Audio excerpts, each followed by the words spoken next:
eu discordo de algumas coisas que tu fala, outras eu concordo. Deixa eu te perguntar uma coisa. Ainda sobre esse... Eu queria te perguntar sobre a glamorização do job. Hoje... Tu acha que da onde que vem isso? Voltou o job, já falou 2 vezes disso aqui hoje. Não, mas eu queria te perguntar, da onde que tu acha que veio essa glamorização do job? De pessoas como o senhor que acham que mulher tem que ganhar dinheiro. Achar bonito a mulher ganhar dinheiro, competir com o homem, aí ela vai, se ela quiser quebrar a regra, como mulher vive no fácil, ela vai conseguir. Onde é que uma mulher jovem vai ganhar dinheiro? Como não tinha uma propaganda, como é o nome da menina? Ganhei R$1 milhão em um ano, não tinha. Como é o nome da menina que fazia essa propaganda, não é isso? Não teve esse negócio? É isso. A outra menina aí está fazendo. Como é o nome da menina? Dizendo que pagando 200 mil de DARF por mês como é? OnlyFans? Não, como é o nome? Privacy, né? Privacy. É isso. Algum cara consegue pagar 200 mil por mês de DARF no Privacy? Não consegue, não é isso? Se você botar a mulher pra competir com o cara, ela vai vencer na força física ou ela vai vencer vendendo a coisa mais valiosa que ela tem? Tem 2 coisas. Tem as coisas mais valiosas da vida. A coisa mais valiosa que existe no mundo são as pessoas. E a coisa mais valiosa que as pessoas podem produzir é o homem fazer trabalho de homem e a mulher fazer trabalho de mulher. A nobreza, ela vem de sangue, não é isso? O trabalho de mulher é sangue de ímen e de útero, não é isso? Que ela vai ser deflorada e ela vai misturar seu sangue com o do seu marido. E o do homem, com a hora que vem do seu sangue, do seu auto-sacrifício, como Jesus na cruz, não é isso? A cruz cristã tem... A cruz do católico tem INRI, aqui está o rei dos judeus, não é isso? O do evangélico não tem, porque eles dizem que o Jesus dele já não está mais na cruz, não é isso? E o sangue dos seus inimigos em combate. Isso quem diz não sou eu, é a primeira página da Bíblia. Do seu pão virá do suor do seu trabalho. Não tem lá? E para a mulher, o seu prazer será do seu marido que a governará. Tem isso na primeira página da Bíblia ou não? Eu não estou dizendo isso da minha opinião. Deus ordenou isso no Antigo Testamento, não é isso? Há milhares de anos. Tipo, muçulmanos, judeus, quem for cristão, reconhece que o Gênesis é a ordem de Deus, não é isso? Tu acha que a pessoa pode Tu que é um cara cristão, tu acha que a pessoa pode se transformar depois de um tempo? Tu acha que se ela for para um caminho errado, ela tem volta? Sim. Tem prostituta na linha de Jesus. Na linha de Davi de Jesus tem uma prostituta chamada Raabe. Raabe foi responsável pela morte de todos os caras que ela conheceu. Ela limpou com sangue, não é isso? Mas tu acha que a pessoa pode se reintegrar, voltar a ser uma pessoa... Se ela fez coisas erradas, ela pode voltar ou não? Sim. Ou tu acha que... Deus pode tudo. Deus pode tudo. Raabe, por exemplo, é um grande exemplo. Foi uma prostituta durante muitos anos. E ela teve a honra de estar na linhagem de Jesus e de Davi, não é isso? Deixa eu te perguntar... Tu acha que tudo que tá na Bíblia aconteceu de verdade? Algumas coisas ali, Jesus fala através de metáforas ou de maneira concreta? Jesus fala em parábolas ou não? Fala. Fala em parábolas. Se Deus fala através de metáforas, se você tiver uma criança, um filho querido, você não tem como falar fisicamente de muitos processos que ele tem que entender. Por exemplo, inseminação artificial, não é isso? Você utiliza metáforas para explicar uma criança. A relação de Deus com a gente não é de pai. Ele não comeu nossa mãe, ele não é nosso pai, ele é muito mais do que isso. Dizer que Deus é nosso pai é uma metáfora, não é isso? Porque ele é muito mais do que nosso pai. É para alguém que foi pai entender a nossa relação com eles, não é isso? Tem várias metáforas na Bíblia, inclusive o próprio Jesus normalmente explicava coisas de grande complexidade em parábolas que você tem, inclusive, vários níveis de entendimento, não é isso? Ou não? Ô, Renato... tu acha que vai ter novas emissões de Bitcoin no futuro e o preço pode cair? O que pode dar de errado na tese do Bitcoin? Porque da maneira com que tu prega o Bitcoin, parece que nada pode dar errado nunca. Não, eu falei várias coisas aqui que podiam dar errado, não falei? Não, eu quero que tu deixe claro. O código pode ser quebrado, os endereços antigos. Não, só isso. Mas e aí? Que mais? E que mais pode dar errado na tese? Da maneira com que tu fala, é só comprar e esperar, é isso? E aí o dinheiro, a inflação vai corroer a moeda e o Bitcoin, então, se o cara não tiver um Bitcoin, acabou a vida dele. É porque Bitcoin não é investimento, Bitcoin é poupança. O Bitcoin não é investimento. O Bitcoin é poupança. Não existe investimento em regime de ouro negativo. Se você aceitar as 6 lições, se você aceitar que o aumento da base monetária é a inflação, não existe investimento em nenhum produto, nenhum banco, nada convencional desde 2008. Acabou. A solução do mundo para a crise de 2008 foi o tabelamento de juros, não é isso? Tabelamento satânico, que inclusive é uma mentira, não é isso? Tabelamento de preço é um negócio... É a imposição de uma mentira como regra geral, não é isso? Inclusive, o maior tabelador de preços da história romana, inclusive, foi o maior assassino de cristãos. Não é coincidência. O cara que fez tabelamento de preço, inclusive nos Estados Unidos, o Nixon, foi o cara que deu o calote em 71, não é isso? Acabou o Gold Window. É isso. O problema é de mentira versus verdade, não é de investimento. O que é certo a fazer não é só pragmaticamente. Existem questões morais, né? Isso do que é certo e errado fazer. Para mim, eu não compro o Bitcoin buscando a valorização. Se o Bitcoin valesse o mesmo valor em ouro hoje e daqui a 30 anos, eu ainda preferia ter Bitcoin do que ouro, porque eu não consigo tirar o ouro do país. Eu não tenho como evitar de ser roubado com ouro. E com o Bitcoin sim, né?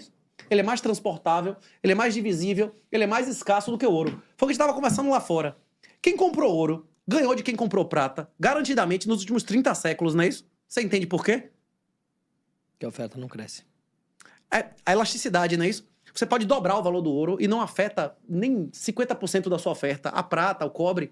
As sociedades que adotaram prata e cobre como dinheiro foram eliminadas. As famílias, os países, as empresas, quando veio um meio de uma reserva de valor superior. Hoje a maioria das pessoas não usa real como reserva de valor. Usa ações, usa índices, usa imóvel como reserva de valor. No Brasil dos próximos anos, que acabou a isenção FI, acabou a isenção da zorra toda, imóvel vai ser reserva de valor com a população diminuindo? Vai ser reserva de valor? Ações em um país que não tem lei vai ser reserva de valor? A tributação nesse país tende a aumentar ou diminuir? As regulações nesse país tendem a aumentar ou diminuir? Os controles de capitais nesse país tendem a aumentar e diminuir? O cara é louco, velho, pra investir num negócio desse, né? Isso não tem mais investimento. Zero no Brasil. Não tem investimento, não existe investimento no Brasil. É perda fixa ou variável. É só o cara ir ver quanto é o aumento da base, não é isso? O Ruffer aqui pergunta o que tu acha de consórcios. Manda um abraço pro Consórcio pai dele, que é o medieval? Rui. Sua esposa ser usada antes do cara? Amante de Por quê? consórcio. O pai dele é o Rui, amante de consórcios. Você pagar a taxa de administração pra fazer um bolão? Não é isso que é consórcio? O quê? Ô, Renatão, deixa eu voltar ao tema Bitcoin. O que tu recomendaria para as pessoas fazerem? Elas têm um dinheiro guardado para o futuro. O que tu recomendaria as pessoas fazerem hoje? Se a pessoa não tem Bitcoin, ele não tem dinheiro. A definição de dinheiro é a moeda que serve como reserva de valor. Real não é dinheiro, dólar não é dinheiro, não é isso? Isso é moeda, não é isso? Se ele não tem Bitcoin e não tem ouro, ele não tem dinheiro. O problema é que quem tem ouro tem um dinheiro que tem um baixíssimo nível de transportabilidade, um altíssimo custo de manutenção e a fungibilidade baixíssima e um alto custo de transação. Você não consegue comprar nem vender ouro sem perder 5 a 10%, não é isso? O Bitcoin você consegue comprar e vender gastando menos de 1/1000%, né? Em qualquer lugar do mundo sem dar sua identidade, né? É isso que eu tô dizendo. Cada pessoa tem sua preferência. Por exemplo, o cara é um grande especialista de pedras e arte. Talvez para esse cara seja melhor negociar pedras e arte, não é isso? Agora, até para um cara que negocia pedras e arte, se ele entender, tiver educação de Bitcoin, ele vai ter mais uma possibilidade de receber o pagamento dele com baixo custo de transação. Se a energia elétrica acabar, como acabou na Espanha e Portugal durante algumas horas, a única maneira de tirar dinheiro do país e receber é Bitcoin, não é isso? Bitcoin você transporta dinheiro em qualquer meio de comunicação, sem KSI. Se algum dia houver AGI, o dinheiro da inteligência artificial vai ser o Bitcoin, que independe de KSI, não é isso? E ele é transmitido em qualquer meio de comunicação. Ô, Renatão, fala sobre o artigo Por que os Yups não vão ser os últimos a aceitar... Vão ser os últimos a aceitar o Bitcoin. É de um cara chamado Croesus. Ele tem vários textos excelentes, viu? Os 5 textos que eu consideraria básicos para o cara entender Bitcoin, inclusive a gente resume todos no livro ali. O white paper, né, que é a proposta inicial. O Bitcoin Me, que é o cara morrendo e falando sobre a sucessão de Bitcoins, o Hal Finley. Tem tem vários de Nick Szabo. Esse do Croesus é excelente. E tem um de um cara chamado Michel Popesco, chamado O Bitcoin e os Pobres, que ele demonstra que o Bitcoin é a coisa mais conservadora desde Jesus Cristo. Você já ouviu essa frase? Não. Porque Jesus veio cumprir a lei. Ele veio a lei ser mais perfeita do que ela já foi. E o Bitcoin faz a propriedade privada ser mais perfeita do que ela já foi. Nunca houve na história da humanidade um ativo que você pudesse levar com você pro caixão, não é isso? Agora tem. Se ninguém lhe honrar, ninguém recebe nada, não é isso? Muda tudo. Você quer que eu resuma o artigo, é isso? O Vô e Atos pediu aqui no nosso... Os brother pagando, não é isso? As perguntas do superchat, não é isso? Exato. É isso. Esse artigo diz que você precisa ter um mínimo de QI e um mínimo de moralidade para aceitar o Bitcoin. Pessoas muito inteligentes, mas com a moralidade muito baixa, ou pessoas muito morais, mas com a inteligência muito baixa, não conseguem... A maioria das pessoas... Por que esses Bitcoin Treasuries valem várias vezes mais do que o Bitcoin que elas têm em caixa? Porque as pessoas ainda têm uma dificuldade mental mesmo de fazer autocustódia. Mental e moral, de assumir a responsabilidade de autocustódia, que é o que a gente ensina nos treinamentos online, não é isso? Uhum. Que é a autocustódia, no caso, você guardar as suas Você ter palavrinhas... controle exclusivo das suas chaves que foram geradas fora da internet. Isso. É o que a gente ensina no missãobitcoin.com.br, pessoalmente, cada capital do Brasil, uma por mês. A gente bota lá na Hotmart, na Gleam, bote aí batismo Bitcoin na internet que você vai ver. Isso. E as outras criptos? O que tem? Ethereum, você gosta, não Ethereum é um gosta? golpe, isso já foi, inclusive fundadores já disseram que é um golpe, que eles iam fazer POS desde o início, que era tudo mentira. Ethereum é um golpe, inclusive admitido pelos próprios fundadores. E as outras? Não tem Que alguma outras? que você gosta? Solana, enfim. Solana era o golpe do cara que tá na cadeia, como é o nome do Friedman, não é isso? Não é ele que controlava a Solana? É golpe, a maioria é golpe, velho. Só Bitcoin presta. Não, tipo assim, tem criptomoedas que são bem intencionadas. Por exemplo, o cara tem vários. Metade da administração do Trump tá envolvida com o negócio de stablecoin, não é isso?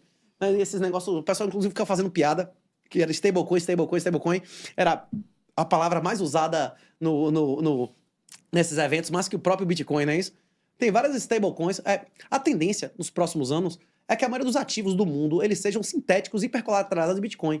Quem gosta de vender e comprar ações e índices vai preferir comprar e vender na bolsa que paga imposto e só negocia algumas horas por dia, ou em um lugar que ele não faz KYC, não paga imposto nenhum, a esposa adúltera ou o filho bastardo não toca no dinheiro, nem o juiz militante, ele vai querer negociar onde as ações iam. É o ouro dele, o índice, as commodities. A tendência é que a maioria dos ativos da humanidade, desde 10 anos, eles não sejam negociados em bolsas convencionais controladas por governo, e sim sintéticos hipercolateralizados de Bitcoin.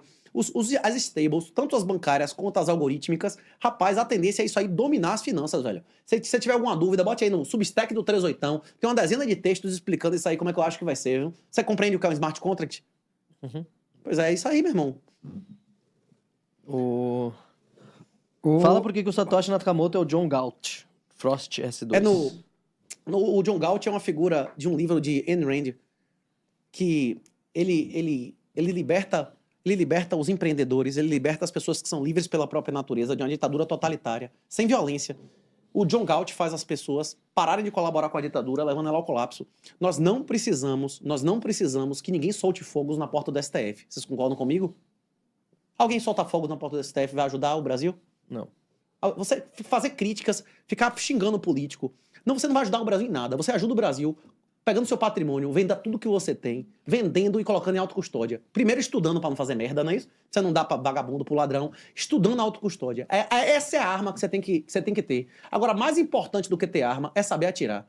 Se você não dominar, se você não entender o que é Bitcoin, você, sua família e a empresa que você controla vão ser eliminados, bicho. Da mesma maneira, quem ignorou a energia elétrica foi eliminado há 100 anos, quem não ignorou a internet há 20 anos foi eliminado. É mais importante estudar é mais importante saber atirar do que ter arma. Se vocês quiserem aqui, bagnatas, como vocês conseguem uma arma em 5 minutos. Agora, saber atirar é um processo de anos, não é isso? Ô, Renato, qual é o teu maior arrependimento? Na vida? Não ter aceitado o Bitcoin e Jesus antes. São um pau a pau, não é isso? Porque se eu tivesse aceitado Jesus antes eu teria cometido muito menos pecados, não é isso? Quando que foi que tu aceitou Jesus? Então, foi um processo gradual. Eu tive várias fases de mais e menos fé, velho. E qual que é a tua fé hoje, principal? Que Jesus é meu Senhor e Salvador. Mas é mais evangélico, católico, não tem nenhuma... Eu acho que quem salva é Jesus, não é a denominação. Eu acho que quem salva não é a igreja. Vai ter pessoas em todas as igrejas que vão pro Lago de Fogo e eu não tô no coração de ninguém para julgar. Inclusive, a própria igreja católica reconhece que existe um negócio chamado salvação extraordinária. Já houveram, inclusive, dezenas de situações amplamente documentadas de Jesus aparecer diretamente a muçulmanos e salvar o cara num lugar que ele nunca teve um contato com um cristão, não é isso? Ô, Renato, o que pra ti é felicidade? A ordem de Deus, que está na oração que Jesus nos ensinou, é seja feita a vossa vontade. E a ordem do diabo, que está no Maleficarum, que foi popularizado no Brasil por Raul Seixas, é faça o que tu queres, que é tudo da lei. Pelo que eu entendo dessas frases, quem busca a felicidade de curto prazo serve a Satanás. A nobreza consiste exatamente em renunciar ao presente pelo futuro. 100% de quem tá na cadeia, meu irmão, ou o cara inocente, ou o cara que resolveu fazer uma coisa que ele sabia que não era pra fazer, não é isso? Se você é capaz de renunciar ao presente pelo futuro, preferência temporal, se você dominar isso, inclusive, como a gente estava conversando, quem foi o brother que disse que leu o Bitcoin Standard, não é isso? É o livro que popularizou a ideia que a preferência temporal é uma característica mais importante que o QI para o seu sucesso, riqueza e felicidade, seu e de sua família. Inclusive, a preferência temporal, a capacidade de renunciar ao presente pelo futuro, é deformada por você fazer conta em real. Quanto pior a moeda que você fizer conta, mais consumista você vai ser, mais degenerado você vai ser em todos os aspectos, menor a sua moral. O ápice moral da sociedade, da história da humanidade, foi o Gold Standard. Quando as pessoas faziam conta em ouro, o ouro ganhava valor e as pessoas não tinham que estar investindo em qualquer coisa se não tivesse um retorno em ouro, não é isso? E é por isso que o tema do livro é que, provavelmente, se o Bitcoin atingir o objetivo dele, nas próximas décadas nós vamos viver uma revolução como o renascimento medieval. Agora, como o renascimento medieval, ele também só aconteceu porque morreu um terço das pessoas, daí vai morrer um montão de gente, viu?